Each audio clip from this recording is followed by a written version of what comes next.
Not all those skedaddles. All right, what we got A lot next? of What we autistic got people. next?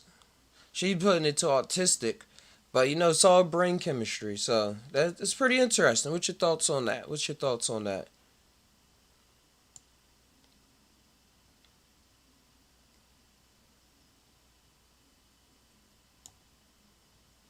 All right, something else. I was watching. Yo, go up, go up. I was watching this podcast called 154, I believe, and they going into like these debates a little bit because the one guy's from Nigeria, the other guy is from Nigeria too, but he's a famous comedian that grew up in America. So they're talking about their experiences growing up and how the community was looked at and everything from both sides. And I found a lot of their talking points fucking interesting. So I want to like just tie some things down. Just think about it. Just think about it for a second. Like, look at this. Let me find one. Get to one. All right, I guess this start the train. Growing up in a village I miss those days, man. It was so peaceful. I had so much like land and just freedom to just go around. I had 6 dogs, we had animals. It was like a real like farm life, Yeah.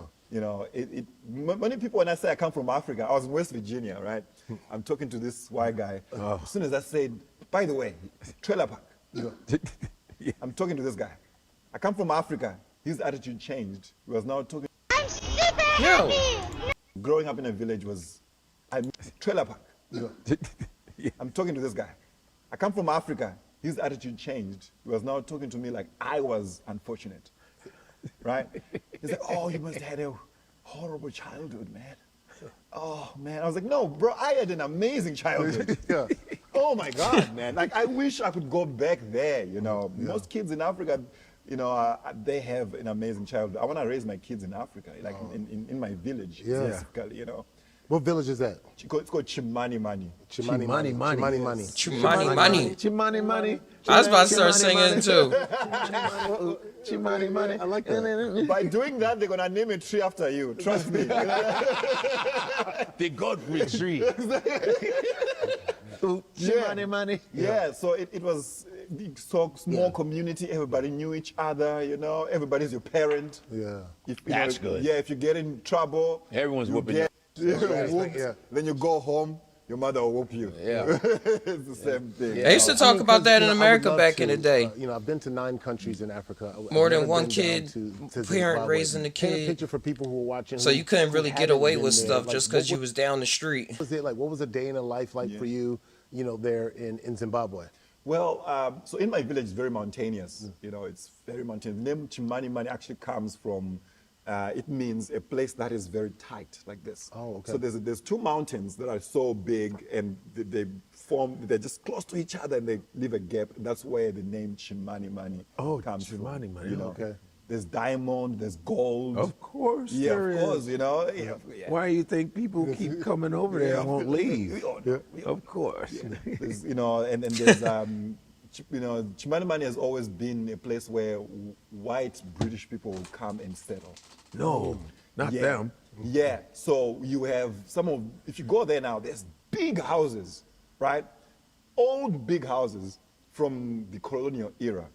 The British came, because back in Britain, you didn't have a lot of land. Of course, it's very tight. It's very tight. So when they'll go to Zimbabwe, the climate there is very chilly.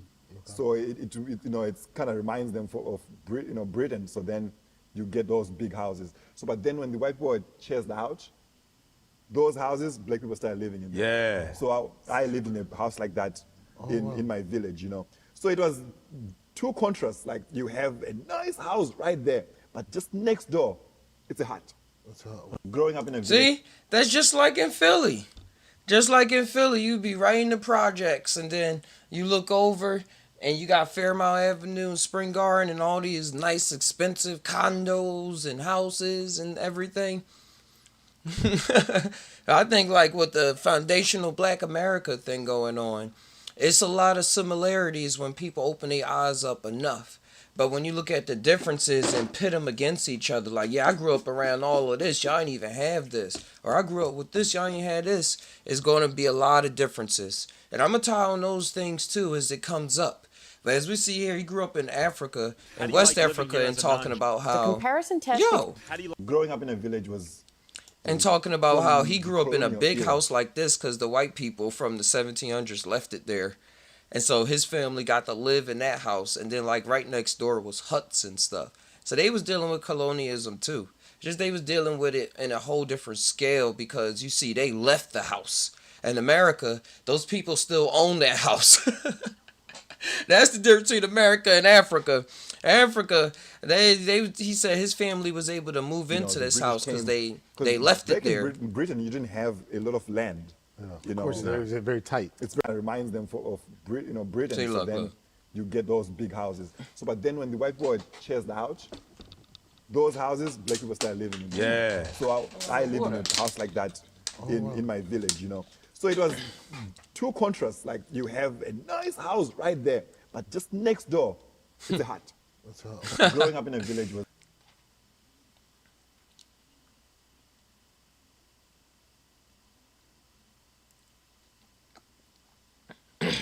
All right, let's see what they Because I talk about think with it this. is the most Let's jump separatist into it. term coined back in 2019 by Was it Tariq Nasheed. Nasheed? the Tariq, I know Nasheed. Tariq. Yeah. And Tariq Nasheed coined this term, and maybe he had good intent Tariq because it's like, Nasheed. hey, how do we So that's who separate when started it the comes FBA, to reparations? the FBA movement. Tariq Nasheed. We gotta look up who that is. And being able to say, hey, this belonged to the black slaves that came to America and their descendants. And I get that. I get and understand that concept. But what it does, it furthers this idea of separation. Yeah. And I think back again to childhood and the stuff that even as an adult, like, I'm not African. I'm anything but African, right? I got Indian in my blood. I'm Creole. I'm anything but. The thing is, when people say stuff like that, they talking about kids. A lot of people getting into this debate, they talking about how teenagers was comprehending stuff. Because I haven't heard any of that stuff in my own personal circle since I was young. Now, I haven't been around a lot of people in different flavors in a long time up in the mountains. I'll give that credit due. But I haven't really heard people like just say, no, I'm just this and that. I don't got nothing to do in a long time. But as I do go out in the world, I see that people hold opinions as they get older. And they hold those teenage-like belief patterns into their adulthood. So that's why I like that this FBA debate and unity division thing is like boggling the minds of people, period. African. Now, and so it's their choice what they do afterwards. when you say foundationally Black American, it's like, yes, I can say I'm foundationally Black American, and I am not you. I'm like, no. Because like my father used to tell me, I don't know what all these fuss is about. They are the same people. You guys are brothers. Yeah. And then like, my dad said, y'all brother, man, we ain't your brother. We ain't African booty scratchers. No, but we look alike. No. Yeah. All right. See, when he said African booty scratchers, that's a whole kid term, bro.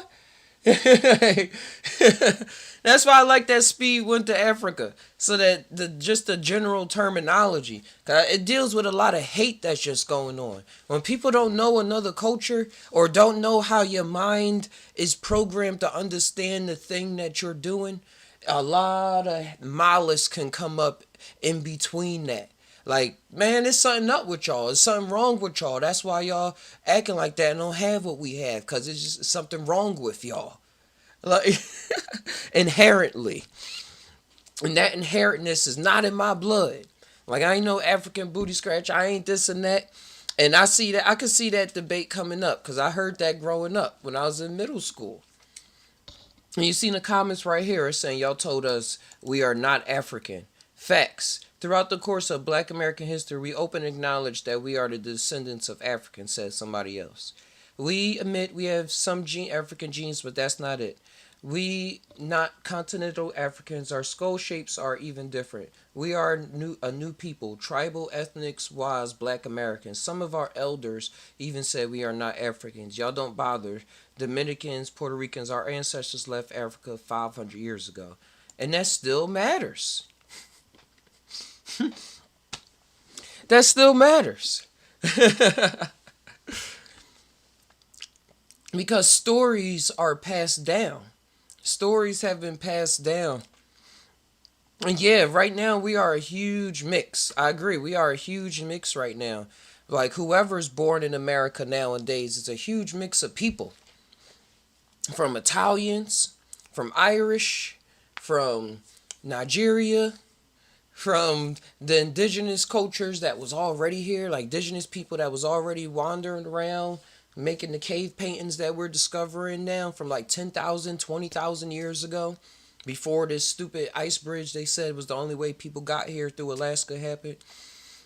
Those people always here. So how culture is passed down is really through the everyday actions that the person is doing. So when the mix come about, it does get a little confusing.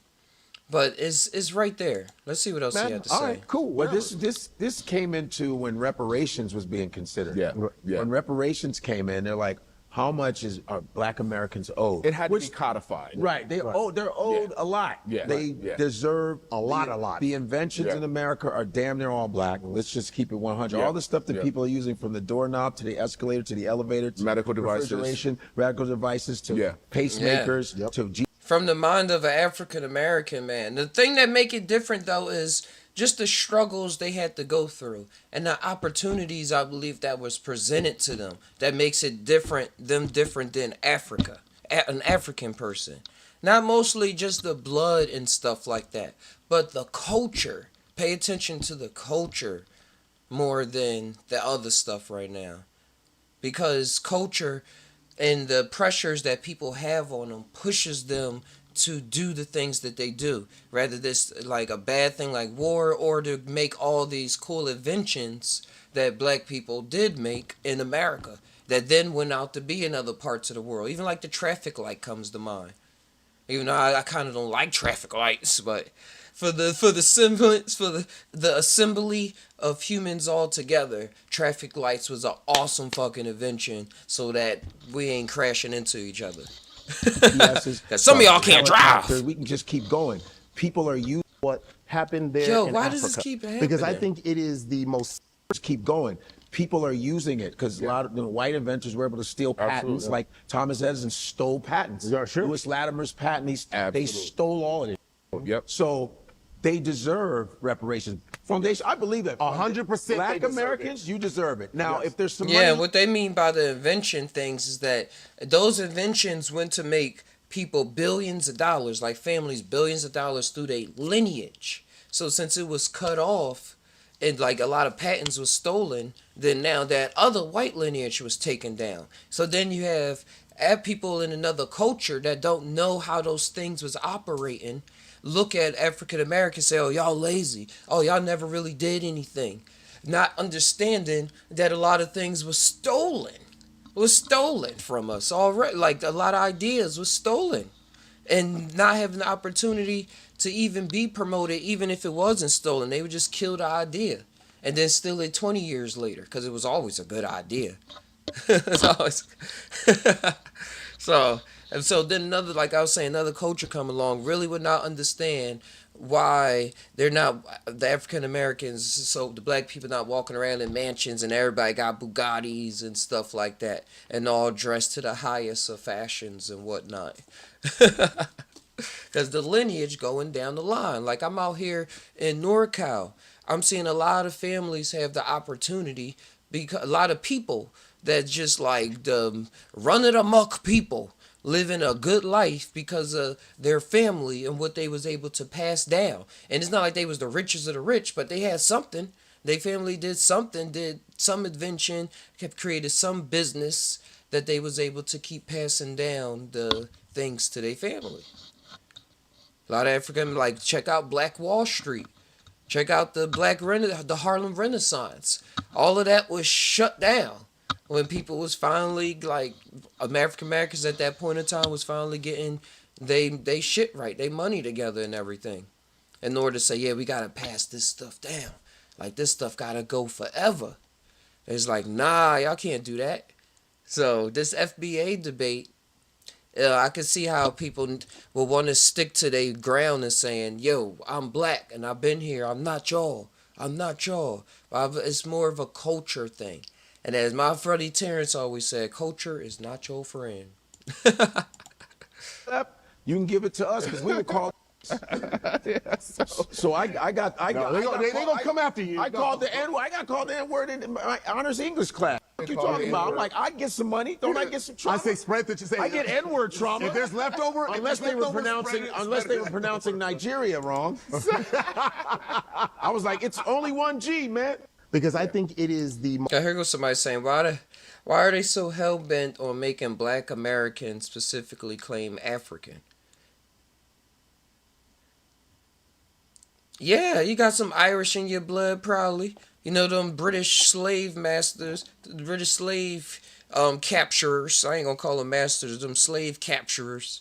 They was, they in the blood and everything. It's just that a lot, the way I will react to this comment is saying that people, oh, y'all can't see it, the comment right here. Separatist term. Where it is. Come on, go up. My mouse is like broke. Oh, let me just click back to top. There we go. Yeah, why are they just helping on making Black Americans specifically claim African? Yeah. And somebody said de-alienation prevents them from gifting our resources. It means that they will have to stand on their own without tethering to our accomplishments. Basically, it pulls the mask back and reveals the cosplayers. Being a Black American, FBA carries worldwide clout. They want in on it. I see where they trying to debate on it. Cause it does on a realistic, like you ever read a book in your life? You ever like met other people outside of your race in your life and was chill with them, or left your city or state in a little bit and was cool with that, or watched some anime? You understand that you are made up of different cultures put together. But how they used to paint Africa back in the day, they said Africa wasn't shit to African Americans. They said that place y'all come from not shit. So everything that makes y'all smart and intelligent and able to do what y'all doing now is because of the white genes that's in you.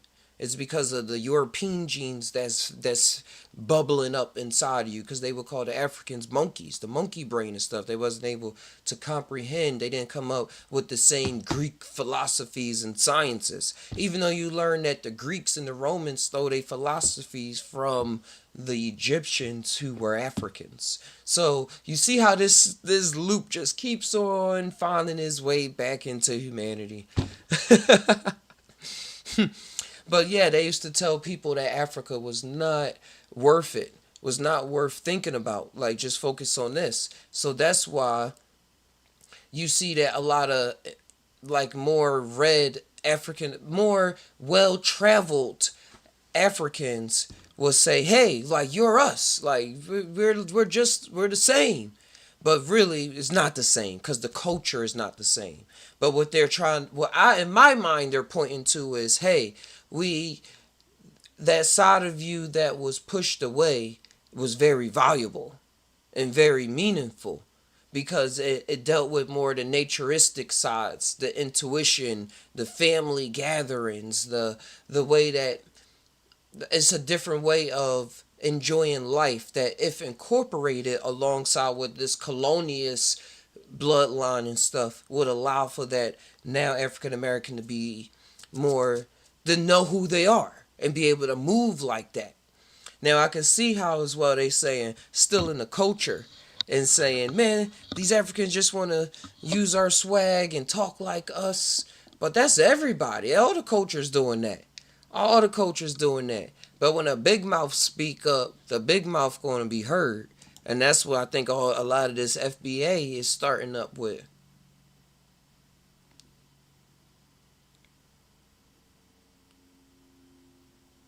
So I'm interested in how Africans live and African Americans. That's why I'm on this 154 page, because Godfrey is Nigerian that grew up in America, and this other comedian is a African comedian that grew up straight on the continent of Africa, and now he just been able to move over here to America. So they both have and this other guy, the bald guy, he grew up in America, but he has immigrant parents.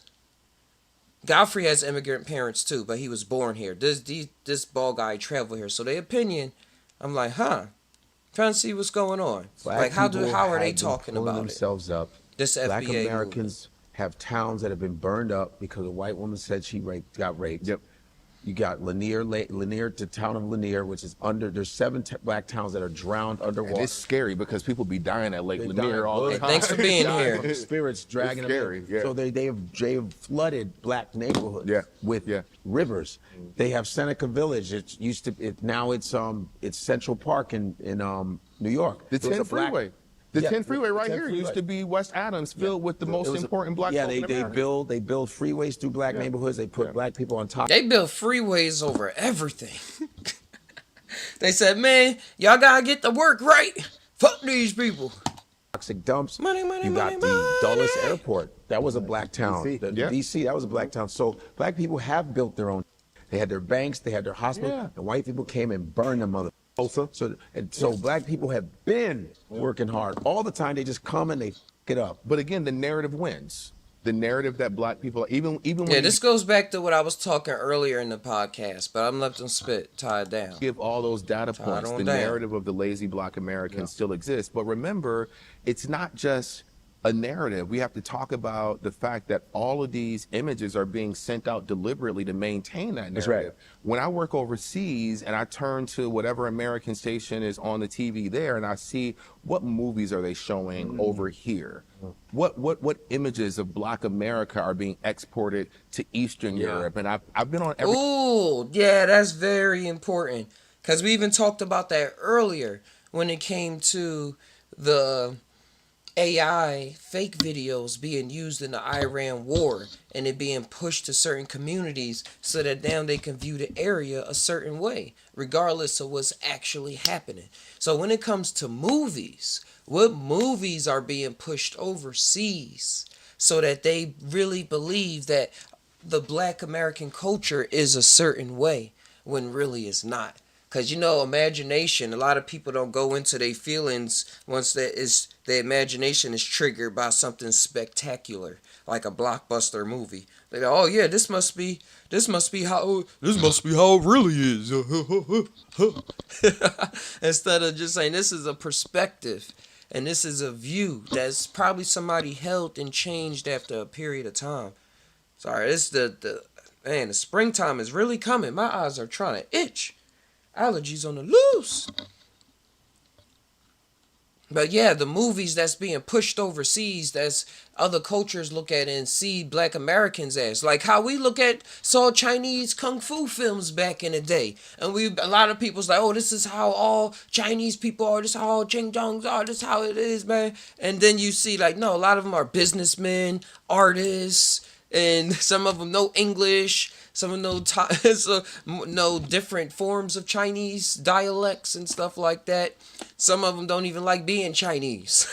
Just like some people don't like being black or like being American. Like it's a huge thing. But the movies, the kung fu movies we was seeing, we was like, hey, this is how it is. Or that they always watching you when you in the stores, which they kind of do in the black neighborhoods and stuff. I ain't going to say too much. But overall, the promotion of that idea makes somebody then when they live in their life out think that it's just like that movie. So they had to protect themselves just like their favorite main character. When you need to be your favorite main character. every continent in the world except Antarctica, and every time I'm Or there, not. I do an assessment of what images Angel are being God. exported, and they're consistently images of black criminality, black clowns, black laziness, and so it makes sense that if your first experience with Black Americans are criminals and clowns, of course you're going to frown on them. And that's going to spread throughout. And this is why even Eddie Murphy talked about this with Boomerang. Yes. You know, it was very, very difficult for people to go, wait, this is a whole... It comes back around. Players who's about to be played. I don't think I've ever seen this movie. Let me know what y'all think about this. World where you don't have any white people in this movie. Not even the office manager? And where's the white guy? Yeah, right. And so, but not even that, like just, you know, you're looking at a bunch of successful Black people, and they interact, and it was like, that was weird. That's why I went to an HBCU. It was 4 years without racism. Damn. The only 4 years in my life I was able to live without racism was at Hampton University in Virginia in the 90s. Yeah. Damn. The only 4 years in my life that I got to live without racism. My sister had a similar, experience in saying too, because she went to Bennett College. In Greensboro. And I can see the benefit of that. Especially, I'm kind of cool now with it a lot more because I've been out here a long time. But there's a few Black people in the college that I go to now. So it take a lot of effort that I see. I try to encourage other people. I encourage everybody I'm around. But, you know, if I see the other Black person, I'm like, hey, what's up, what's up? A lot of times, though, they be in this other zone, though. I don't know. They not from the city like I am. I don't know what's going on. But I can see I going to HBCU will cause a lot more confidence. Because you just want to study your work. You just want to focus on the work. You don't want to have to focus on all this other social pressures and anxieties that's going on. Even though you still are, it's going to create its own culture. Light skin, dark skin, and all this other stuff. Rich, money, poor, and everything. So it keeps going. I'll leave it at that. You know, and you talk about the impact and what that means and how that, like, it's the first time you start to see things and your eyes become open. You know what I mean? It means something. It means something to see that type of thriving. And you know, there were people whose parents were judges and mayors of small towns and lawyers and medical directors, and here I am coming from Buffalo, New York, which is also a very Black segregated town. Buffalo's like 38% Black. Rick James. It was one of the last stops on the Underground Railroad. And so when you come from this under-resourced community and you land at this elite Black college and you are now surrounded by Blackness that's not your Blackness, Right. It forces you to think about it. But what happened was I got to think about my Blackness without the valence of white supremacy. Black people have been pulling themselves up. Like, Black what does it Americans mean? Because it can have mean towns that have been burned multiple up because different the white woman things. said It she got raped. doesn't have to mean one thing. What I'm saying, it can mean different things about what an African American is. It's not just one thing. And I love that they brought up the movie aspect, because with this FBA foundational Black American and the Africans and people claiming culture, like, people will claim a culture if they watch the movie and they enjoyed it. And they're not watching any other kind of movies. So I can see how this will come up with how somebody will come up with in their mind in Africa. Oh yeah, I do want to dress like this. I do want to sag my pants a bit. I do want to be like, yo, what's up? I do want to, like, just use the vernacular a bit because they're watching the movies. You ever have a kid that started talking like Peppa Pig? Or somebody that watch anime and then they want to dress a certain way. They want to dress differently because they watch anime.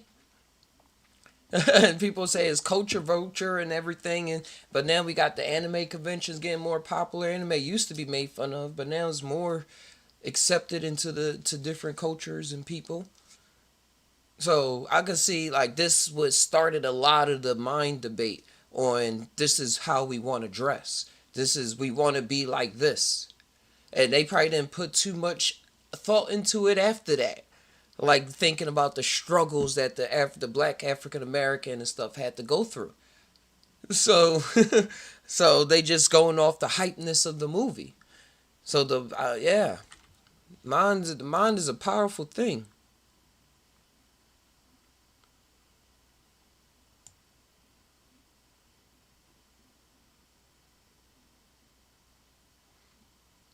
And it was one more video I know that was cool that was in here.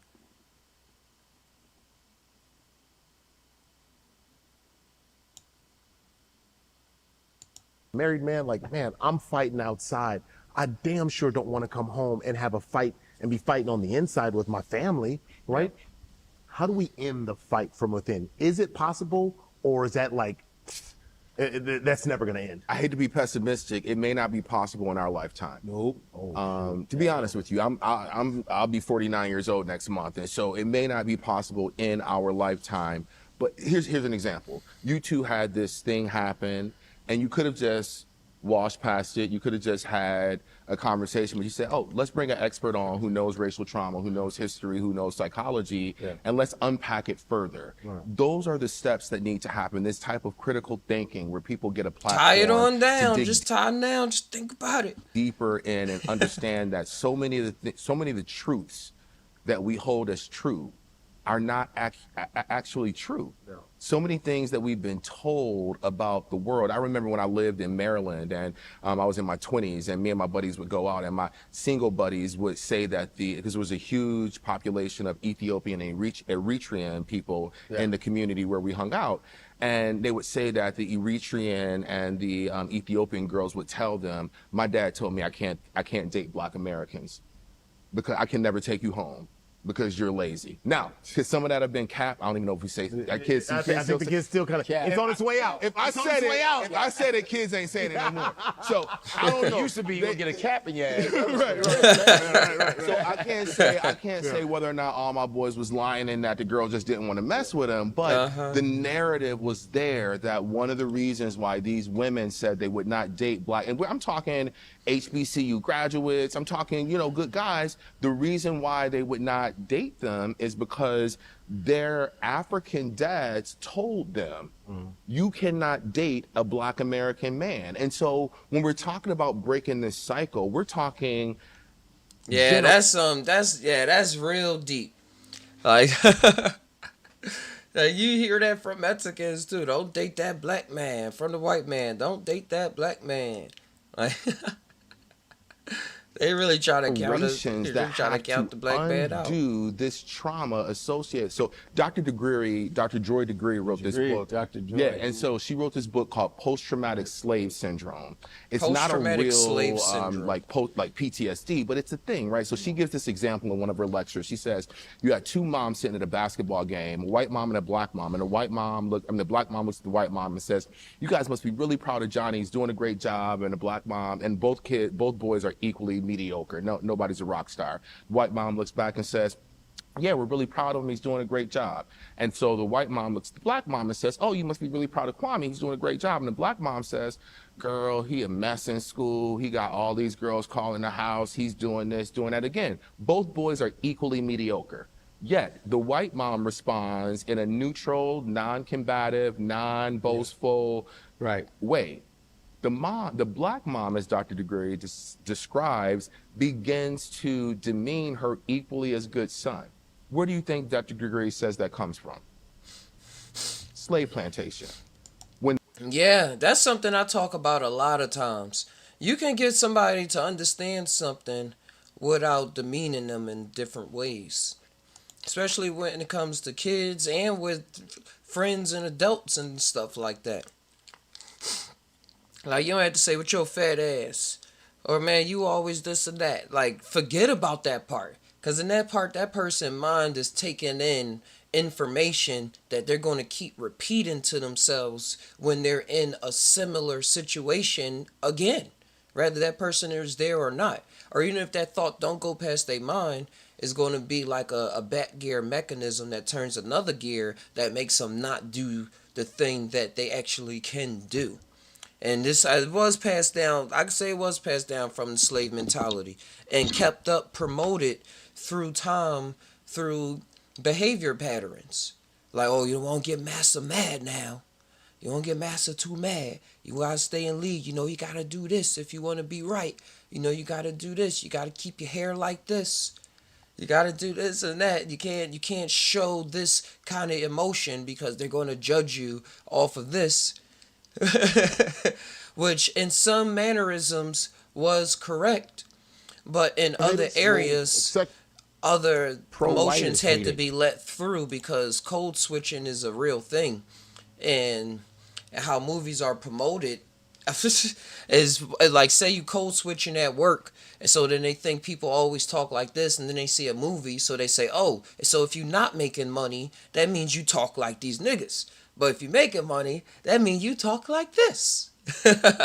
So like, it's all different. So I think people being themselves really helps change the culture, and being themselves really means like learning more too, learning why you are the way, so you can communicate it to the other person, because the communication factor can really mess up something that the information behind the intent was good, but the delivery was for good. Married man, like, man, I'm fighting outside. Joy Degree wrote this book. Dr. Joy. Yeah, and so Let's she's get really let's get proud of where him. we He's was doing a at. great job. And so the white mom, the black mama says, oh, you must be really proud of Kwame. He's doing a great job. And the black mom says, girl, he a mess in school. He got all these girls calling the house. He's doing this, doing that. Again, both boys are equally mediocre. Yet the white mom responds in a neutral, non-combative, non-boastful way.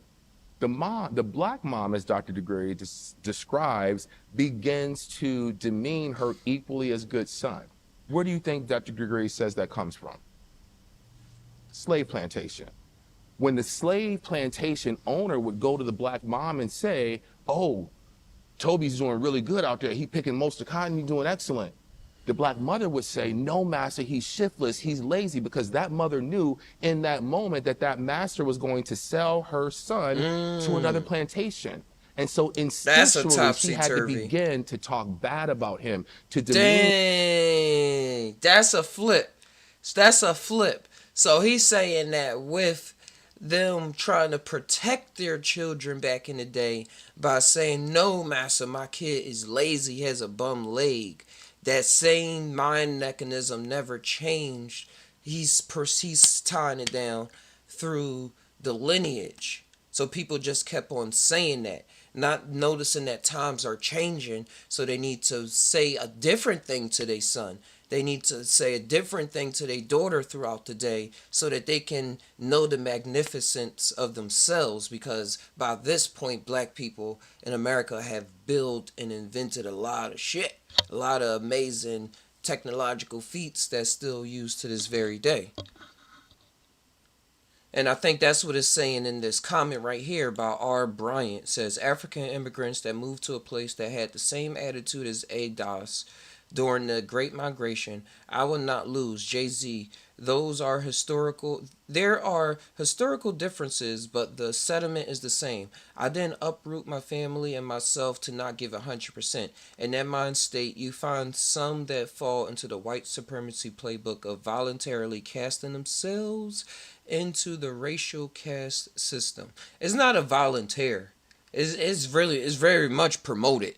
And if y'all don't think it's promoted, look how they treating people in Iran and Gaza and Palestine and everything. You think they not doing that to black people in America, and they was slaves when they to start off? Well, not to start off with. I'm not gonna say to start off with, but at some part in our journey, they it's like, yeah, y'all gonna be slaves. So y'all think that is not still promoted into this day? It is ridiculous. I was born in the projects. It was not a lot of hope being spread. You had to go look for it, or have a good older person that was around you that would like take you away and introduce you to certain things. And not just to more street shit. It's up. You know why it's called a project? Because it's a project. Him. And so we're talking enslavement ended in 1865, and these things are still happening today. DNA. And so this is the depth with which I'm talking about it, and we only talk about it on this superficial level, like skin bleaching cream is just beauty and that colonialism was just borders.